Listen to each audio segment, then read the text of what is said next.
Hello class and welcome back. I am your captain Ankit और आप देख रहे हैं देसी पर्सपेक्टिव। आई नो वीडियो आने में थोड़ा सा टाइम लग गया। बेसिकली ये जो कंट्रोवर्सी चल रही है अरावली रेंजेस वाली, इसके ऊपर I was doing some research and सारे पक्ष विपक्ष के पॉइंट्स सारे नोट करके I am making this video so that you can have a better perspective and you can yourself judge that what is right or what is wrong here in this case.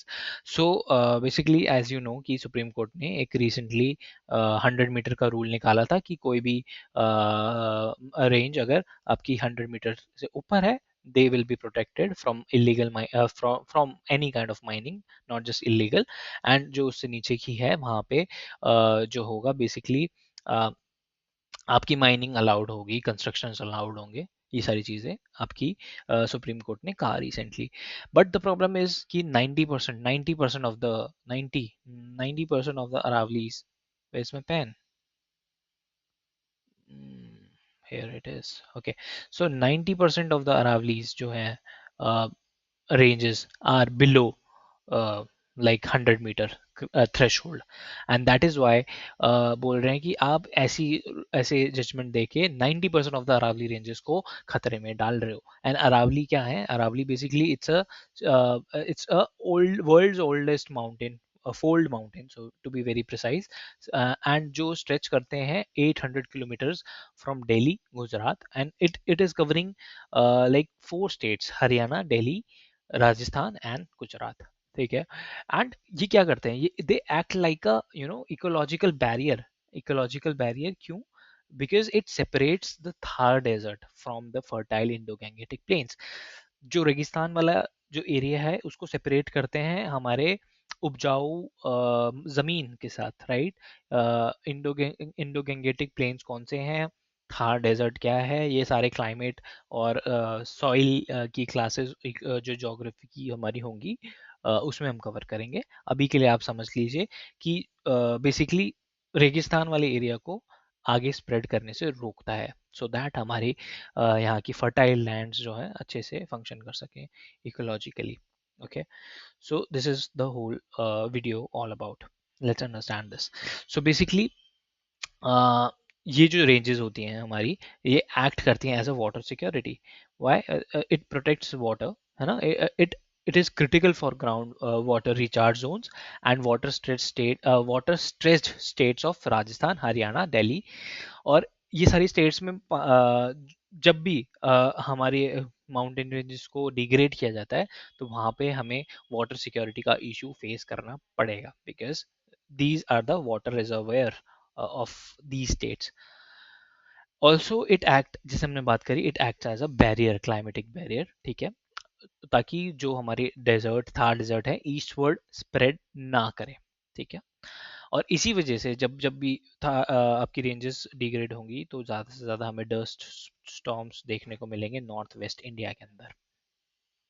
और ये ranges act करती हैं as अ biodiversity hotspots, क्योंकि यहाँ पे घर है उन लाखों करोड़ों vital species, wild life, flora, फोना और पता नहीं कितने अलग अलग स्पीशीज का, जो कि हम सोच नहीं सकते। और रैपिड अर्बनाइजेशन की वजह से इन बायोडाइवर्सिटी हॉटस्पॉट्स को खतरा हमेशा होता है। ओके, अब ये डिग्रेडेशन हो रहा क्यों है? तो बात आइए समझते हैं। सो बेसिकली इलीगल माइनिंग्स की वजह से, poorly regulated mining for stones and minerals की वजह से, राइट, अनप्लान्ड अर्बनाइजेशन की वजह से, encroachments specially in Delhi, Gurugram, Faridabad belt में, डिफोरेस्टेशन हो रहा है ना, and dumping of construction waste यहाँ पे इस एरिया में देखने को मिलता है। फ्रेगमेंटेड गवर्नेंस, यहाँ पे 4 स्टेट्स में डिवाइडेड है पूरी रेंज, दिल्ली में, हरियाणा में, गुजरात और आपका राजस्थान। उसकी वजह से क्या है कि गवर्नेंस जो है एक यूनिफाइड नहीं है, वहाँ पे फ्रेगमेंटेड है। हरियाणा के अलग रूल्स चलते हैं, दिल्ली के अलग, राजस्थान के अलग, गुजरात के अलग। तो इसकी वजह से इस पे एक बेसिकली बैड गवर्नेंस का बेसिकली देखने को मिलता है यहाँ पे। ओके, अब बेसिकली यहाँ पे हुआ क्या? व्हाट हैपेंड इन नवंबर 25 में सुप्रीम कोर्ट ने ये चीज़ एक्सेप्ट कर ली, accepted a uniform elevation based definition.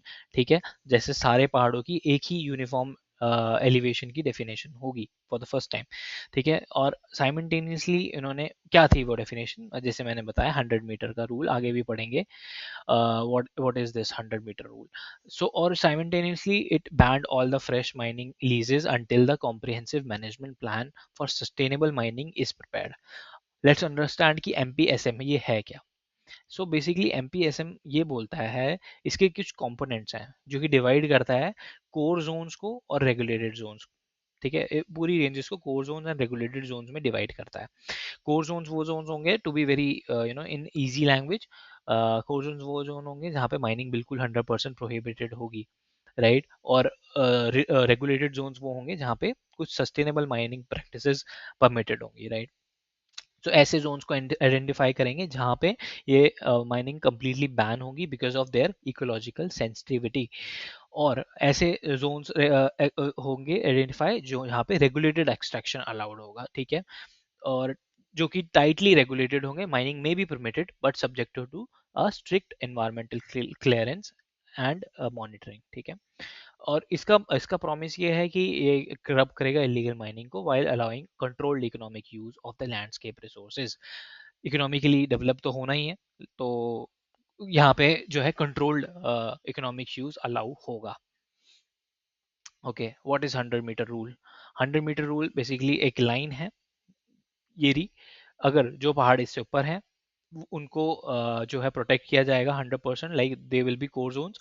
And जो 100 मीटर से नीचे हैं they will be potentially open for mining and construction, and this is the threat basically because 90% of the Aravallis 90% of the Aravallis lies under 100 metre elevations, ठीक है। इसका मतलब ये तो नहीं है कि आप 90% ऑफ द अरावली को just on the name of economic development और माइनिंग कंस्ट्रक्शन के नाम पे उड़ा दोगे। This is basically a threat, okay. और इन्वायरमेंटलिस्ट ने भी यही कैलकुलेट करके हमें बताया, this is not my definition, this is the findings of environmentalist and ecologist, okay. So, what is this controversy all about? Environmentalist and ecologist ने ये बोला है कि this is a very political compromise. Political, why political? क्योंकि this definition जो है, ये जो definition बनाई गई है 100 मीटर वाली, it it regularizes already degraded low hills and जो इतने डिग्रेड कर करके एक्सप्लॉइट कर करके हिल्स को कम कर दिया गया, उनको उनको कॉम्प्रोमाइज कर रही है, आगे और डिग्रेड करने का स्कोप दे रही है वहां पे, ठीक है। रियल एस्टेट वाले लोगों को, इंफ्रास्ट्रक्चर बनाने वाले लोगों को और स्टोन माइनिंग वाले लोगों को, पर्टिकुलरली इन राजस्थान और एनसीआर में, राइट। देन कम्स द इसको ये वाला function over form. So basically 100 metre rule जो है एक आर्बिट्री है because many crucial ridges and wildlife corridors जो इस रेंज में अवेलेबल हैं, दे दे they lie below this that height of 100 meter, and yet they are functionally a part of the Aravali ecosystem. But even though they are not that much high in altitude, but वो कहीं ना कहीं एक important function perform करते हैं अरावली के ecosystem में। इसका प्रेडिक्शन ये बताया गया है, आउटकम ये होगा कि इंटेंसिफाइड डेजर्टिफिकेशन देखने को मिलेगी, लॉस ऑफ बायोडाइवर्सिटी होगी and compromise food and water security for millions of not just species but humans as well. Okay, what is this post facto approval, environmental clearance क्या है, and what all controversy is this all about? Let's understand that. पहले definition basically क्या है ex post facto की, जब इसका मतलब यह है कि आपने प्रोजेक्ट स्टार्ट कर दिया, आपको प्रोजेक्ट स्टार्ट करने से पहले इन्वायरमेंटल क्लियरेंस नहीं भी लिया, तो आप उसको प्रोजेक्ट करते वक्त या फिर खत्म होने के बाद इन्वायरमेंटल क्लियरेंस ले सकते हो। ये एक प्रोविजन है ex post facto environmental clearance का, ठीक है। सो पहले तो मई 2025 में under the this judgement Vanashakti versus union of India, Supreme Court ने ये बोला था कि ex post facto environmental clearance जो है इलीगल है, दैट एंड स्टेट किया है कि this practice undermines environmental rule of law, ठीक है। लेकिन पता नहीं क्या सपना आया इनको, और नवंबर 25 में एक ही साल में यू टर्न ले लिया सुप्रीम कोर्ट ने, और 3 जज बेंच ने बैठ के ये बोल दिया कि यू नो जब मतलब एक्स पोस्ट फैक्टो क्लियरेंस जो है it is you know permissible and why because अगर हम ये इस इसको बैन कर देते हैं एक्सपोस्ट फैक्टो को इन्वायरमेंटल क्लियरेंस को तो ये कहीं ना कहीं डिवास्टेटिंग होगा उन इकोनॉमिक एफेक्ट्स की एफर्ट्स के लिए जो ऑलरेडी बन चुके हैं जो उनको डिमोलिश करना पड़ेगा इन प्रोजेक्ट्स को जो ऑलरेडी बन चुके हैं राइट और उनका इन्वायरमेंटल क्लियरेंस अभी तक आया नहीं है तो उनको डिमोलिश करना पड़ेगा तो ये कहीं ना कहीं हमारी इकोनॉमी के लिए डिवास्टेटिंग इकोनॉमी के लिए डिवास्टेटिंग होगा right so that is why it has allowed this expo post facto they are saying that okay now अब ये कहीं ना कहीं वीक करता है थ्रेट करता है अरावली को और हमारे इन्वायरमेंटल लॉ को क्यों क्योंकि अरावली के केसेस में इट वाज एक सेकेंड मेरा कैमरा डिस्कनेक्ट ओके सो हाँ थोड़ा कैमरा इशू हो गया था please don't mind okay coming back to the lecture so okay Aravalli की जजमेंट पहले जो सुप्रीम कोर्ट ने बोला था उन्होंने ये बोला था कि prior environmental clearance is required अगर आपको कोई भी माइनिंग एक्टिविटी कंस्ट्रक्शन एक्टिविटी करनी है तो you need a environmental clearance for that लेकिन जनरल ईसी लॉ क्या बोलता है जो अभी रिसेंटली यू टर्न लिया है सुप्रीम कोर्ट ने वो बोलता है post facto is possible post facto environmental clearance is possible so ये कहीं ना कहीं जो है रिस्क ऑफ फ्यूचर रेगुलराइजेशन ये कहीं ना कहीं अरावली रेंजेस पे रिस्क इम्पोज करता है तो these are the two issues पहला कि एक तो गवर्नमेंट ने जो ये 100 मीटर वाले रूल निकाला कि 100 मीटर से अगर नीचे है तो you can do the mining दूसरा ये इन्वायरमेंटल क्लियरेंस वाला इशू सारा तो ये कहीं ना कहीं कंबाइंड होके इन अरावली रेंजेस पे थ्रेट क्रिएट कर रहा है फ्यूचर में राइट अभी तो ऐसा कुछ नहीं है लेकिन ऐसा हो सकता है ये सारी चीजें मतलब पॉसिबल है फ्यूचर में और मैंने फिर ये भी डिस्कस किया कि इस वजह से क्या प्रॉब्लम हो सकती है फ्यूचर में ऑन द क्लाइमेट और व्हाट नॉट ठीक है so yeah this is what it is now government का ये भी कहना है कि हम अरावली ग्रीन वॉल प्रोजेक्ट चलाएंगे to create a green corridor against the land degradation जो भी हम लैंड डिग्रेड होगा उसके अगेंस्ट में हम यहाँ पे पेड़ पौधे लगाएंगे बेसिकली टारगेट है रिस्टोर करना रिस्टोरेशन ऑफ रफली 16 million hectare across Haryana Rajasthan Gujarat and Delhi और हरियाणा का एक प्लान भी इसके लिए ऑलरेडी इन प्लेस है which is Haryana plan to revive 35,000 hectares of degraded land and develop 1400 to 1500 kilometer long 5 meter wide ecological buffer through afforestation and water body restoration ऐसे ये सारे एक काउंटर गवर्नमेंट दे रही है ठीक है तो ये हमारा प्लान है कि अगर डिग्रेडेशन होगा भी तो हम ऐसे उसको काउंटर बैलेंस करेंगे ओके अब समझते हैं कि भाई ये सब तो तुम कर दोगे ठीक है लेकिन उसका इम्पैक्ट क्या होगा क्या एक पहाड़ आप बना सकते हो क्या कूड़े का पहाड़ बनाओगे उसकी जगह पे अरावली रेंजेस की वजह अरावली रेंज सिर्फ एक इकोलॉजिकल फैक्टर नहीं है एक it's a geographical as well because हमने जैसे पढ़ा था कि it act as a barrier climatic barrier ecological barrier right so सबसे पहला आता है कि एयर क्वालिटी दिल्ली की एयर क्वालिटी जितनी भी खराब हो रही है एंड उसके अंदर डस्ट लेवल्स जो है बढ़ रहे हैं which that is because of the weakening of the Aravali ranges ठीक है अर्बन हीट बढ़ रही है राइट लोकल टेम्परेचर बढ़ता हुआ देखने को मिल रहा है सेवरल डिग्रीज से हर साल बढ़ते हुए देखने को मिल रहा है इंटेंसिफाइंग हो रही है इसकी वजह से हीट वेव्स ठीक है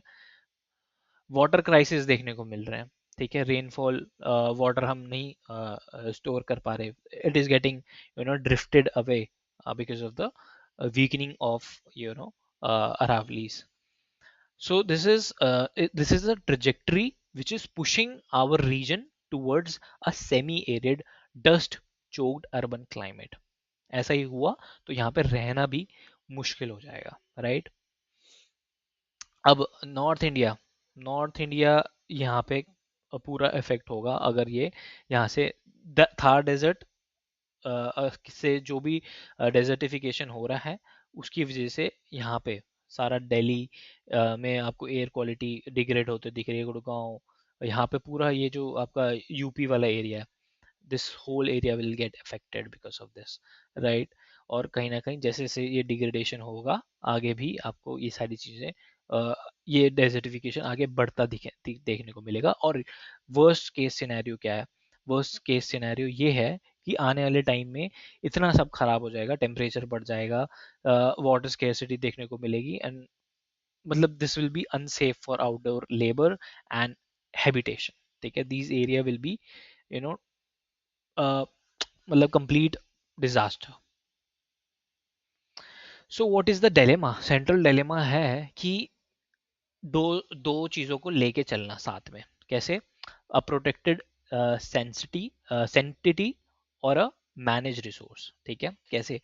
बेसिकली कुछ एरियाज को तो completely strict no go area बना दो। ठीक है, वो एरिया जो हमने बात करी थी, those will be the core area, जो कि हमारे ऊपर प्लान में गवर्नमेंट ने ऑलरेडी प्रपोज भी किए हैं। लेकिन उसको इम्प्लीमेंटेशन करना is very much important, right?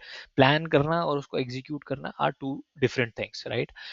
So treat the ecologically critical landscape as a strict no-go area, prioritizing its role as a life supporting system। ठीक है, नाउ दूसरा जो एरियाज हैं जो आप कह रहे हो that will be allowed for mining and all construction, so उनको एक it you should treat them as a manage resource where tightly regulated extraction is permitted, offset by compulsory greening efforts। Compulsory होना चाहिए ये, कि आपको उसके बदले में कितने पेड़ पौधे लगाने हैं, that should be compulsory, right? Not a option. So this is it. So basically हमारा सस्टेनेबल माइनिंग की तरफ वे फॉरवर्ड होना चाहिए, कहने का मतलब ये है। Because see economically economic development is one thing and environment protection is one thing, and उस दोनों के बीच का जो एरिया है निकल के आता है दैट इज सस्टेनेबल। बीच का जो पाथ निकल के आता है वो that is sustainable mining model for Aravali hinges on institutional integrity without a strong independent monitoring and clear priority for ecological health over short term revenues। ये कहीं ना कहीं हमारे जो है इकोसिस्टम को डिग्रेड कर रहा है। ठीक है, एंड इसीलिए सस्टेनेबल माइनिंग जरूरी होती है। Okay, so this was the lecture basically. यही कंट्रोवर्सी चल रही है all over the internet, and I hope आप इसको इस लेक्चर को सुन के एक क्लैरिटी लेके आ पाए होगे what is going on basically. कुछ कुछ एक्सट्रीम क्रिटिसिज्म भी है इसको लेके, और कुछ कहने का मतलब है प्रो गवर्नमेंट स्टांस भी ले रहे हैं क्रिएटर्स अपने अपने इंटरेस्ट बेसिस पे। सो आई आई रिक्वेस्ट कि आप इसको और थोड़ा डीपली पढ़ें इस पूरे मामले को, and then you decide which side you want to join. And basically उसका कुछ मिडिल पाथ निकल के आ सकता है, मिडिल सॉल्यूशंस निकल के आ सकते हैं। if required we can go for a joint protest as well, लेकिन you should have some solution in place for that as well, जो आप गवर्नमेंट को प्रपोज कर सको, not just protesting to stop economic development, but how to do so without compromising our environmental health. So this is it. I hope you like the video. If you like the video, please do share, subscribe and comment and debate in with me on in comments. अगर आपको ये PDF चाहिए, you can join my Telegram channel. Link is in the description. I'll see you in the next video. Till then, bye bye, stay safe and be aware.